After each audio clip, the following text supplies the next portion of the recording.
Kita 5 menit saja ke depan berpikir merenungi apa yang saya sampaikan. Teman-teman sekalian, kita ini sebagai orang beriman tahu dunia ini akan dilalui. Dia tidak akan berlama-lama di sini. Jangan sampai dunia ini menjadi target utama. Berantem gara-gara tanah, berebutan karena warisan, berebutan karena jabatan, kadang-kadang berebutan hanya karena masalah pasangan hidup. Untuk apa? Untuk apa teman-teman sekalian? Dunia ini mungkin di mata antum kelihatan besar kalau dekat. Misal, saya tidak tahu bapak-bapak mengerti nggak. Kalau ibu-ibu biasanya langsung mengerti kalau masalah contoh-contoh perhiasan. Kalau ada orang punya berlian besarnya seperti bola pingpong, kaya nggak? Rupanya ada juga bapak-bapak yang paham. Itu kaya luar biasa. Kalau dia punya berlian seperti bola basket, kaya nggak? Coba taruh berlian yang seperti bola basket itu di tanah, terus antum naik pesawat ke atas. Makin jauh, kelihatan enggak? Orang yang perebutkan tanah 1000 kali 1000 meter, 1 hektar, berapa hektar, tumpah-tumpahan darah. Karena kalau dia naik pesawat hilang semua tuh. Mobil mewah, bangga-banggaan dengan mereknya. Kalau kita naik pesawat kayak gentong-gentong lagi jalan. Cuma hiasan dunia. Apa yang mau dikejar? Seorang mukmin tahu dunia hanya fasilitas saja untuk mengejar akhirat. Akhirat yang abadi, teman-teman. Akhirat yang abadi, kejar di sana. Walad darul akhiratul lahiyal hayawan, kata Allah. Darul akhirah, tempat akhirat adalah kehidupan yang abadi. Di akhirat, kata Nabi SAW, kalau seorang mukmin masuk ke dalam surga, tidak ada capek, nggak ada gangguan orang, nggak ada sedih, nggak ada penyakit, nggak ada buang air besar, nggak ada buang air kecil. Makanan dan minuman yang dimakan ahli surga yang tidak dibutuhkan oleh tubuhnya akan keluar dalam bentuk keringat yang lebih wangi dari bau kasturi. Gak ada lagi masa tua, gak ada masa anak-anak. Semuanya berumur 33 tahun dan semua laki-laki akan kembali kepada poster ayahnya Adam 60 siku ke langit 27,5 meter. Dan semua perempuan kembali kepada poster ibunya Hawa 40 siku ke langit 17,5 meter. Nggak lebih ya daripada itu, dan tidak pendek tidak tinggi. Jadi teman-teman yang pendek nggak usah khawatir. Ini cuma dunia. Sampai orang beriman pun tahu kalau ada orang lahir dalam kondisi fisiknya luar biasa, matanya buta, telinganya tuli, tangannya, kakinya semua putus, gitu kan? Itu tetap bagi orang beriman punya nilai, karena itu cuma dunia. Begitu dia meninggal, jasadnya akan dimakan oleh tanah, sebagaimana sabda Nabi SAW, semua jasad kalian akan dimakan oleh tanah kecuali tulang ekor kalian yang darinya Allah akan tumbuhkan kalian. Di akhirat ditumbuhkan jasad yang baru. Itu yang akan hidup bersama kita di surga atau di neraka, gitu kan? Jadi ini cuma dunia sebentar. Untuk apa dikejar, teman-teman sekalian? Ingat, Nabi SAW pernah keluar dalam hadis Bukhari dari masjid beliau, kemudian beliau menggambar kotak. Lalu beliau mengatakan, inilah kotak kehidupan manusia. Seperti meja ini misalnya, inilah kotak kehidupan manusia. Lalu Nabi SAW menggaris dari luar kotak, di bawah kaki beliau, digaris, dilewatin kotak ini sampai melewati kotak tengah di depan, panjang. Lalu kata Nabi SAW, ini angan-angan manusia. Ini angan-angannya, angan-angannya melampaui kehidupannya, lebih 500 tahun ke depan, padahal umurnya cuma 60-70. Lalu Nabi SAW menarik dengan tongkatnya dengan keras dari sisi kanan garis kotak, digaris dengan keras sampai terbongkar tanah itu, digaris dan memutus garis tengah itu. Lalu beliau mengatakan, dan ini kematian yang akan datang memutus angan-angannya. Di Jakarta kemarin teman-teman sekali, ini bukan nakut-nakutin, tapi di Jakarta kemarin begitu. Ada orang keluar dari mall, kisah nyata, bawa kresek banyak sekali, habis belanja buat keluarganya. Mobilnya Masya Allah mewah luar biasa, super lux, paling mahal. Parkir, begitu melihat tukang parkir, alhamdulillah, tukang parkirnya sangat senang nih, karena ini orang kaya, pasti kasih tip yang banyak gitu. Naik di mobilnya, di starter mobil, tidak pakai supir kebetulan, dia nyalain, mobil di depan ada, mobil di belakang ada, gitu. Jadi terhimpit. Tiba-tiba orang ini tuh starter mobilnya diinjak gas dengan sangat keras, mundur ke belakang, nabrak mobil di belakang, hancur total. Tukang parkirnya pun tadi jadi marah, Pak, Papa nggak lihat, ngambil marah-marah. Tapi anehnya orang ini gasnya terus kencang, gitu ribut, gitu kan? Maka tukang parkir curiga, dibuka pintu, orang itu sudah meninggal dunia. Teman-teman sekalian, pernah nggak orang ini berpikir dia akan mati pada saat keluar dari mall? Kalau dia tahu dia tidak bakal keluar ke mall tuh. Di depan mata saya pernah ada orang meninggal di rumah sakit ayah saya. Kebetulan di Makassar beliau punya rumah sakit, dan itu di pinggir jalan raya. Sore hari, subhanallah, ada anak muda. Saya pas lagi di teras lantai 2 rumah ayah saya itu kelihatan jalan raya. Jadi kelihatan orang kejadian ini. Ada anak muda lagi pakai motor, waktu itu motor baru dia jalan. Jadi jalurnya 2 jalur gitu kan. Rupanya motor ini motor itu dari arah sana. Kemudian di sini ada mobil pick up yang pelan jalannya gitu. Ada mobil truk pelan jalannya. Di belakang ini rupanya ada mobil truk pelan, di belakang ini mobil pick up. Mobil pick up ini mungkin kena terganggu. Dia bukan ngelewatin dari kiri, dia keluar ke jalur sebelah.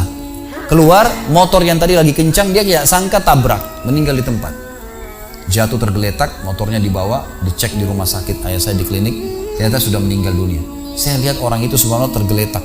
Ada beberapa produk yang dia bawa di motornya. Lalu saya bertanya, saya muhasabah sendiri. Orang ini pernah berpikir nggak ya untuk keluar rumah tadi akan dia tabrakan, dia akan jatuh? Saya yakin tidak. Kalau dia berpikir dia tidak akan keluar dari rumahnya. Tapi begitulah ajal kalau datang teman-teman sekalian. Kalau datang tidak akan terlambat sesaat atau berkurang sesaat. Harus fahamin, gitu kan? Jadi jangan sampai kita berlebihan. Saya tanya teman-teman, Anda jujur jawab. Kalau seandainya Anda ke dokter, lalu kemudian dokter mengatakan, maaf Pak, Bu, umurnya tinggal 2 minggu menurut ilmu medis. Ini ada penyakit parah, tinggal 2 minggu, dokter nggak bisa obatin lagi. Kira-kira orang yang seperti ini sudah divonis sama dokter akan mati 2 minggu lagi. Nggak ada lagi, sudah kankernya, sudah tumor segala macam di tubuhnya, sudah segala macam penyakit. Nggak bisa lagi hidup orang ini. Kemudian ada orang datang, temannya bilang, itu si Fulan ceritain kamu. Kira-kira dia masih mau ribut berkelahi? Itu orang tuh mau mengambil hakmu, masih mau mengebut lagi? Sudah semua? Enggak, sudah, aduh, enggak mau tahu. Ini 2 minggu lagi mati. Semestinya teman-teman enggak usah tunggu vonis dokter nih. Siapa yang bisa jamin sekarang di masjid ini teman-teman ada dari tembok ini tiba-tiba malaikat maut, saya lihat antum tidak lihat, orang roh saya tinggal dikenang. Khalid Basalamah pernah ceramah, selesai. Dan Anda juga bisa begitu setiap saat. Bagaimana orang bisa tenang nih dalam kemaksiatan kepada Allah sementara setiap saat malaikat maut bisa datang jemput dia dan ada hisab semuanya. Ini bahaya sekali. Baik, saya pernah mengadakan pelatihan teman-teman sekalian di masjid yang besar. Masya Allah mungkin seperti ini malah lebih besar. Lantai 2 juga seperti ini dan penuh. Di lantai 2 itu ada banyak ibu-ibu akhwatnya. Saya bicara masalah kematian selama 2 jam materi lengkap. Kemudian setelah itu sebelumnya saya bilang sama panitia tolong supaya lebih hidup suasananya, siapkan kebutuhan jenazah, meja, kain kafan, sama menyan-menyannya semua. Kemudian di sebelah masjid buatin liang lahat.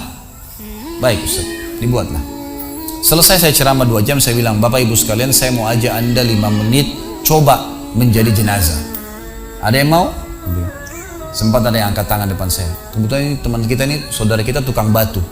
Adiknya dia kembar anak SMA sering ikut pengajian saya gitu. Dia hadir juga. Dia bilang, saya Ustaz. Baik, silahkan. Pak, saya minta tolong satu hal ya. Kalau Bapak naik nanti di atas meja ini, dibungkus dengan kain kafan oleh panitia, tutup mata Anda dan bayangkan Anda sudah mati dan dengarkan apa yang saya ucapkan. Baik Ustaz, baik. Saya juga bilang sama panitia di atas masjid waktu itu, ibu-ibu, silakan kalau ibu mau coba, panitia tolong bantu. Saya sudah pandu waktu sebelum pengajian. Ringkasnya adalah dia naik. Subhanallah, begitu dia naik, Bapak Ibu sekalian, orang ini naik di atas meja, begitu tutup matanya dan ditempelin kain kafan di pipinya. Ini kain kafan asli kita beli. Ditempel di pipinya, langsung dia nangis. Nangis dia, terisak-isak. Lalu kemudian panitia taruh tangannya di dadanya, harus dibungkus gitu kan. Lalu saya bilang, Pak, coba renungin sekarang Anda sudah mati dan hiruk-pikuk di masjid ini ada orang nangis. Kebetulan adiknya dia yang kembar ini murid saya duduk di sebelah kiri kanannya dan membayangkan benar kakaknya meninggal. Mereka betul-betul menangis gitu. Ada jemaah-jemaah juga yang lain pada nangis. Saya bilang hiruk-pikuk masjid ini yang sedang menangis, ada yang sedang ngobrol. Ini anggap di rumah Anda pada saat Anda meninggal dunia. Dan Anda tidak bisa protes. Gak bisa bilang saya tidak mau, jangan ribut, gak bisa lagi. Udah. Panitia pun menaruh tangan kanan di atas tangan kiri, kita nggak bisa protes taruh di dada. Dibungkus dengan kain kafan pun nggak bisa.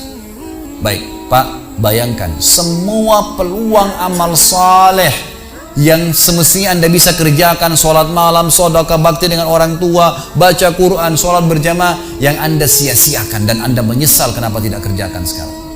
Dan bayangkan semua peluang dosa yang Anda tidak sia-siakan. Kesempatan zina, berzina, kesempatan dusta-dusta, kesempatan riba-riba, semua dikerjakan. Dan Anda tidak sempat taubat dan Allah akan hukum Anda sekarang. Itu Bapak Ibu sekalian, saya tidak karang-karang dia sampai nangis Bapak ini. Terus dia nangis. Lalu saya bilang, tolong panitia datangkan geranda jenazah. Datangkan. Baik Pak, sebentar lagi kami akan angkat badan Anda di geranda ini dan kami akan bawa Anda ke liang lahat sebelah masjid. Diangkatlah dia. Saya bilang, Pak, renungin, resapi tubuh Anda kesentuh dengan geranda ini. Ditutuplah lalu dipikul. Lalu saya pandu pakai mic, saya bilang, Pak, Pak, inilah detik-detik terakhir Anda bersama kami. Terus sesalin perbuatan-perbuatan dosa yang Anda pernah lakukan, peluang-peluang ibadah yang Anda sia-siakan. Sampai tiba di luar masjid, saya turun ke liang lahat, saya buatin sendiri tanah, kemudian saya buatin gubernur, lalu diturunkan dia. Setelah diturunkan, saya suruh tutup matanya, kemudian ditutup dengan kain. Saya keluar, lalu saya pakai mic, saya bilang, Pak, buka matanya. Inilah rumah Anda sekarang. Walaupun rumah Anda 1000 kali 1000 meter di dunia, kembali ke 1 kali 2 meter. Ini tempat Anda sekarang. Dan sebentar lagi malaikat akan datang menanyakan kepada Anda pertanyaan-pertanyaan yang Anda sudah tahu. Selesai. Berapa mungkin sekitar hitungan detik. Ini semua proses kurang dari 5 menit teman-teman sekalian. Lalu saya bilang, buka. Dibuka kain tersebut. Lalu saya bilang, teman panitia bantu Bapak ini keluar dia. Waktu dia keluar dari kuburan liang lahat itu teman-teman, sempoyongan. Kayak orang yang sudah pusing itu keluar. Kemudian saya bawa ke masjid. Saya pegang tangannya masuk ke masjid, duduk. Lalu saya kasih mic, Pak, tolong ceritakan pengalamannya kepada jemaah jadi jenazah 5 menit. Itu dia pegang mic, gemetaran. Ustaz, saya tobat, saya durhaka sama orang tua, saya nggak sholat, saya begini. Ini dia lupainnya dari ribuan jemaah depannya nih. Dia nangis-nangis, sebutin semua kesalahannya. Semua pada banyak ikut nangis. Dia kayak orang ketakutan betul, gitu kan? Baik, selesai. Saya panggil siapa lagi yang mau coba? 2, 3, 4 orang. Rata-rata semua begitu keadaannya, gitu kan? Alhamdulillah mereka sadar seketika pada saat itu. Lalu kemudian saya bilang, penutupan, ada bahkan ibu-ibu yang coba di atas pingsan, ibu itu. Kita bukan nakut-nakutin, tapi memang saya praktekin. Lalu saya bilang begini, Bapak Ibu sekalian, sebagai penutup acara saya bilang pada saat itu, bahwasanya ini hanya praktek jadi jenazah.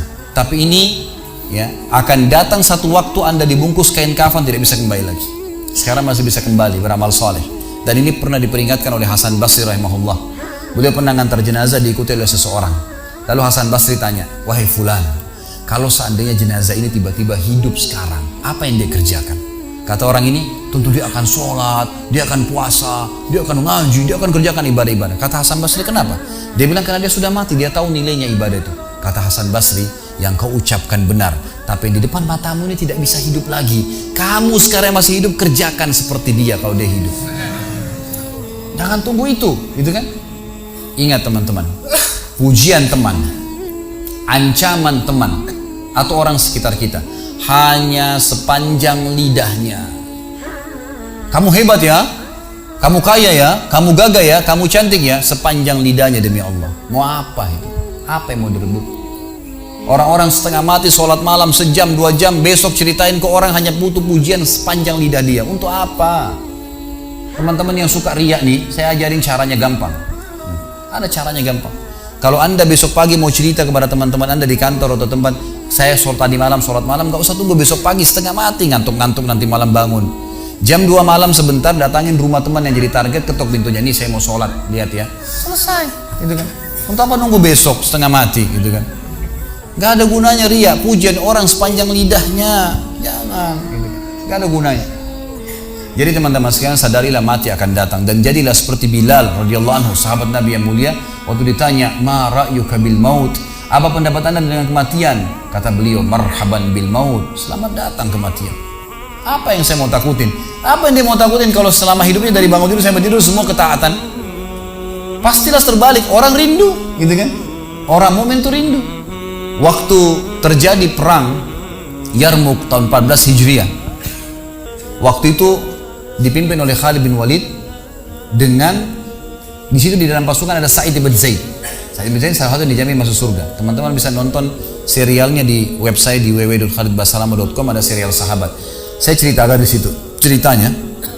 Jadi kata Sa'id bin Zaid, waktu kami berhadapan dengan pasukan Bizantium, Romawi, Nasrani ini, mereka jumlahnya 120.000 orang, dipimpin oleh pendeta-pendeta dengan salib-salib yang besar dari emas. Lalu mereka memukul pedang-pedang mereka di perisai mereka sambil melantunkan yel-yel mereka sehingga membuat kami pun sempat nyali kami ciut, itu kata Sa'id bin Zaid. Lalu subhanallah, datanglah Abu Ubaidah bin Jarrah, pimpinan perang yang lain, mengatakan, ya muslimin beginilah, begitulah, semangatlah, pahala jihad disampaikan. Lalu tiba-tiba ada satu orang yang membakar semangat kami. Satu orang, dia datang mengatakan, wahai Abu Ubaidah, pimpinannya, wahai Abu Ubaidah, saya sekarang sudah tidak sabar, mau mati syahid, saya mau masuk sekarang ke sana. Gitu kan? Ada pesanmu untuk Rasulullah SAW? Ada pesan tidak untuk Nabi? Saya sudah tahu saya akan mati nih. Kata Abu Ubaidah, sampaikan salam kami dan kami memperjuangkan agamanya. Orang itu pun masuk ke musuh sendirian, menembus musuh tersebut sampai mati syahid. Kata Sa'id bin Zaid, Suatu saya lihat semangatnya orang tersebut dan tahu yakin dengan janji Allah benar, maka saya loncat dari kuda saya lalu saya tunduk, kemudian saya membaca Allahu Akbar lalu saya menyerang musuh. Semenjak itu rasa takut saya hilang dan akhirnya kami memenangkan peperangan. Jadi memang teman-teman sekalian, mati itu akan dilaluin dan memang mati sebuah pintu, kita harus laluin. Tanpa mati tidak bisa. Tapi orang beriman tahu mati itu justru kebahagiaan buat dia, karena semua yang bertahun-tahun dia kerjakan dia akan panen di sana. Semua kehidupan abadi ada di sana, maka dia rindu dengan mati. Tidak perlu takut, gitu kan? Toh akan datang. Jadi harusnya difahami masalah-masalah seperti ini.